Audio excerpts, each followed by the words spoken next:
other than surfing itself, which came from the Hawaiians or the Pacific Islanders, shaping the beginnings of surfing as we know it today all started here in San Diego or San Diego County.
Shaping is just an amazing profession to take up.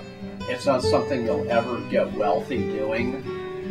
And I see people that just grind boards out to get the numbers done on them. They really have no pride in their work. And that's something that I've always tried to do, is do the most accurate and clean shapes as possible. I always worry about people who are my peers looking at my work and just saying, what is up with this guy? This is crap that he's doing. So I just think it's really important for shapers to, first of all, think that they're putting their heart and soul into their work for someone else. When I first started shaping, of course, surfboards in the early 60s, they were really pretty primitive. We've had a lot of things take place here. Steve Liss and his fish designs, Mike Hinson and the down railers. We've got Skip Fry with the glide aspect of surfing. So there's a lot that has taken place in this area. Gary Linden and his big wave designs. Donald Takayama literally drawing the longboard out of obscurity and bringing it back to the surface again. So San Diego is a real hotbed of innovation and talent. And I've worked for Gary Linden and Donald Takayama and Greg Knoll and Hansen and Surfboards Hawaii. And to me, those were always great names. And getting to work for those labels was always a feather in my cap that I had finally made the big time when those people were willing to recognize my skills and use me. And I refer to Velzy and Knoll and Curran, those guys as the Dutch masters, literally. They're the guys that set the course that we're on, that built this industry. And to me, they're all great masters, real craftsmen. And I always listen to what these gentlemen have to say. They have a wealth of knowledge. We've lost Dale, unfortunately, he's passed away. But, I think that young people just need to stop in their tracks and listen to what the older people have to say to them. That, to me, it was a wealth of knowledge that could have slipped by me. About 1973, 72. too. That was considerably different. The surfboards were different. The attitude was way different in society towards surfing. Then long hair, you know, if you were a teenage boy with long hair in '73, and with surfboards on your car, in a group of you, you would get pulled over instantly by the police anywhere in Mission Beach, Pacific Beach, where I grew up at. Just for the fact of you being antisocial or whatever, you know, they considered it. It wasn't like surfing is considered today. And then the boards were way different than what you see today.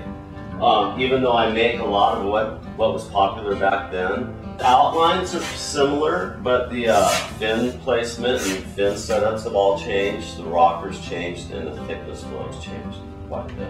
So it stepped up the performance of the surfboard considerably.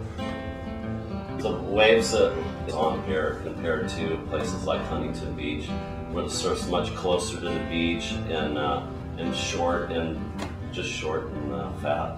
Compared to here, our waves are stretched out a lot more.